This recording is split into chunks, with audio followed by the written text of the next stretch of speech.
We listen, we don't judge. We listen with no judgment. Indaba ka-Anonymous osibhalele namhlanje ifundeka kanje. Isithwalo sami sesifuna ngilale namalunga omndeni. Ngiyabingelela kuwe ntokazi nakumphakathi wala ekhaya. Ngiwumuntu wesilisa osekhulile nje impela. Sekuseduze ukuthi ngifike ku-50 years. Ngizalelwe endaweni yaseThekwini. Ngakhulela kibo malume. Sikhuliswa ngogogo singabazukulu nje sibaningi. Abazali bethu bebangahlali nathi. Iningi labo babehlala eGoli ngokomsebenzi. Bekuyimina ke umzukulu wokuqala. Sasihlala kahle impela nogogo. Ngafunda ke ngasiqeda isikole kodwa angiwuphathanga kahle umatikuletsheni. Ngase ngiqala ke ngifuna umsebenzi ngebhadi ngangawuthola. Ngangingafisi ke ukuyozama eGoli ngoba ubaba kuthiwa soloku ahamba athi uya eGoli ngino 4 years. Akaphindanga wabuya. Ngapha nomalume nabo ngoba bekuyibo abebahlala eGoli. Beyiphela nje iminyaka emithathu bengakaze babuya ekhaya. So iGoli nganginalento nje ukuthi liyagunyana.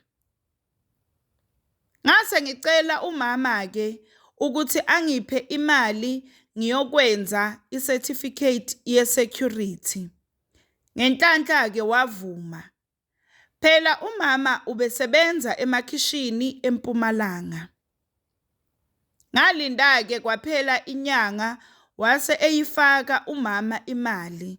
Ngahamba ke ngayokwenza isecurity. Emva kokuthi ngenze le security, ngaba nenhlanhla ngathola umsebenzi kwenye yezitolo ezithengisa izimpahla. Ngasebenza lapha iminyaka 2. Waphela umsebenzi onyakeni wesithathu. Ngasuka lapho ngayothengisa erenki. Nami ngizama ukubeka isinkwa etafuleni. Ngangilokhu ngiwafaka ke ama-CV. Ngenhlanhla ke ngawuthola umsebenzi we-security kwenye ikhampani. Kwaba ngcono kakhulu ngoba nemali engangiyithola yayingconywana. Ngathi ngisuka lapho ngayokwenza ilayisensi yesibhamu.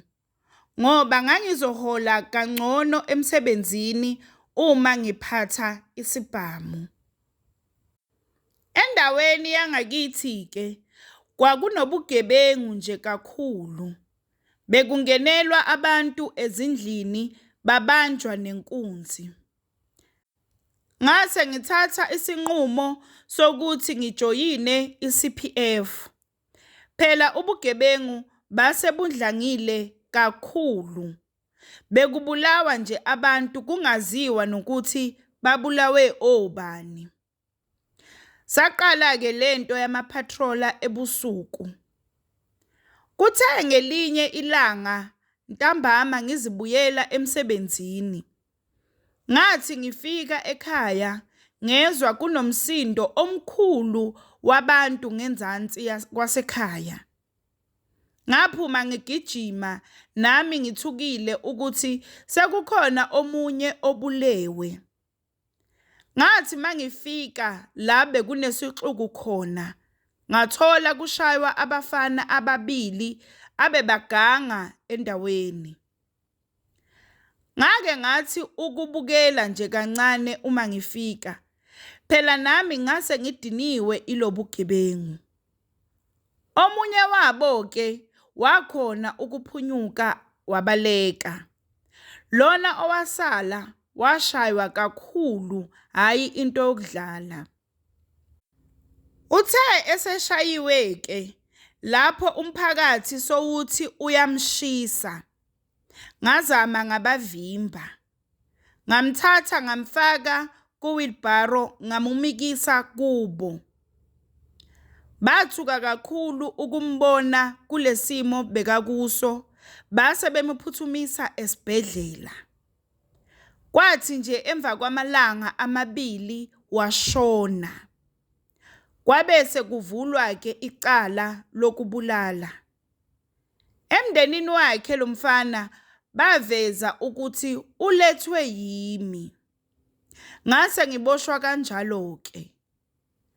Kodwa ngaphuma ngebheyili, icala ngangilihamba ngingaphandle. Ngangingeke ngikwazi ukukhipha labantu abebashaya lo mfana ngoba ubhuti wami omncane nguyena owaqala lento yokuthi kushaywe labantu. Kanti futhi ngangimvikela nokuthi esikoleni bekesenza umatric.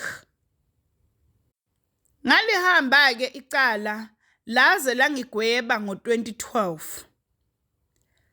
Ngafika ngaphakathi ngahlangana nezinsizwa ezishaya imoto zemali, ziphinde zishaye lama-ATM abasemagaraji. Sakha nje ubuhlobo nabo. Kuthe ngo-2019 February ngaphuma ejele. Impilo yaba nzima kakhulu. Ngenhlanhla ke kodwa ngakwazi ukuhlanganisa incwadi zokushayela. Ngase ngithola umsebenzi wokushayela amatekisi. Kwakungafani khona noma imali ibingekho iningi. Kuthe ngo-2020 kwaqala iCOVID. Imali yehla nakithi nje impilo yabanzima. Nangapha odriver esasisebenza nabo bashona bebulawa iCOVID. Ngokuthuka ke ngawuyeka lo msebenzi. Lamadoda esasihlangene nawo ejele sasisaxoxa nawo. Amanye futhi wawo wayesephumile nawo ejele. Ngase ngithinta enye ke yawo lamadoda. Ngayicela ukuthi mababuyela eroundini bangangishiyi. Kuthe nje emva kwamasonto bangibiza. Saqala saya enyangeni ke kuqala, sase siyosebenza. Ngebhadi ke i-ATM esayibhomisa ngalelo langa yayingenamali eningi mabesho bona. Mina kodwa ngayibona iningi ngoba umuntu ngamunye wathola u-30,000. Ngabe sengathatha isinqumo ke sokuthi angibuyele kulenyanga ngesizathu sokuthi ngifuna ayongilungisela impilo yami. Phela ukuboshwa kwami ngabona ngathi khona la konakele khona. Lenyanga ke yafike yangitshela ukuthi inhlanhla yemali anginayo. Into engangisiza ukuthwala. Anginanazanga kakhulu, ngasithatha ngigijima. Phela ngezwe nje elokuthi kufuneka ngilale nabantu besifazane abahlukahlukene njalo ngeviki. Ngajabuliswa nokuthi angeke silimaze umndeni wami.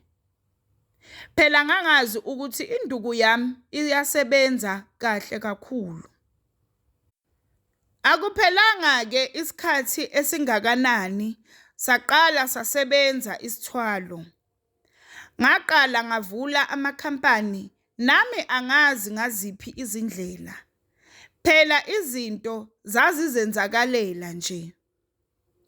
Enye yamakhampani wami ke eyama security. Into engiyenzayo ke ngiyaye ngiziyele etshwaleni, ngibuye nosisi endlini. Ngidle ekuseni ngivuke ngimuphe imali ahambe.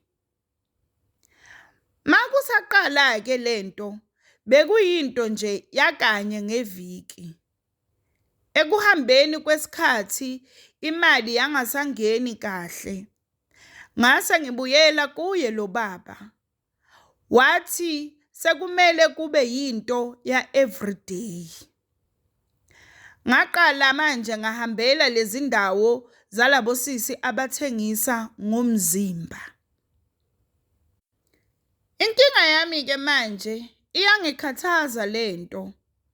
Nobudala nabo buyaqala budlala indima yabo. Okunye-ke sengisabela ukuthi kungenzeka sengiyagula. Phela mangilala nalabantu kumele ngingasebenzisi ijazi lomkhwenyana. Ngapha ngiyasaba nokuyo-check-a ukuthi kuhamba kanjani. Enye-ke yezingqinamba engihlangabezana nazo ukuthi lamantombazane mawafika endlini kumele ngiwadrage. Phela akusiwona wonke umuntu ongavuma ukuthi alale nawe ngaphandle kwejazi aqala nje ukukubona. Nginanovalo-ke lokuthi ekuhambeni kwesikhathi induku yami ingagcina ingasasebenzi kwangempela. Ngoba phela kwesinye isikhathi senginokuphuza lezi mbiza zomvusankunzi. Nansi-ke inkinga yami enkulu kunazo zonke. Kulo nyaka iqalile futhi imali ayisangeni kahle. Ngithe mangibuyela kulo baba, wathi isithwalo sami sesifuna ukuthi ngilale namalunga omndeni. Futhi-ke wangitshela kahle ukuthi uma ngingakwenzi lokho kuzoshabalala konke enginakho. Angazi ukuthi yinto engizoyithini lena. Khona imali ikhona impela. Ngakhile futhi nasekhaya. Nginanemizi emihle, nginezimoto. Kodwa le eyokulala namalunga womndeni wami angeke ngikwazi ukuyenza. Ngiyacela-ke kongaba nosizo bandla. Ngithanda-ke ukuxwayisa abantu bakithi ukuthi asikho isithwalo esingenazingqinamba zakhona. Ongakangeni lana akangabe asaqala. We listen, we don't judge. We listen with no judgment. Sacela usitsheleke ukuthi ucabangani ngendaba ka-Anonymous osibhalele lapha ku-comment section. Sacela ungakhohlwa ukulike, ushare, usubscribe. Ungakhohlwa ukuthi ukusubscribe it's for free. Awubhadali lutho. It's for free.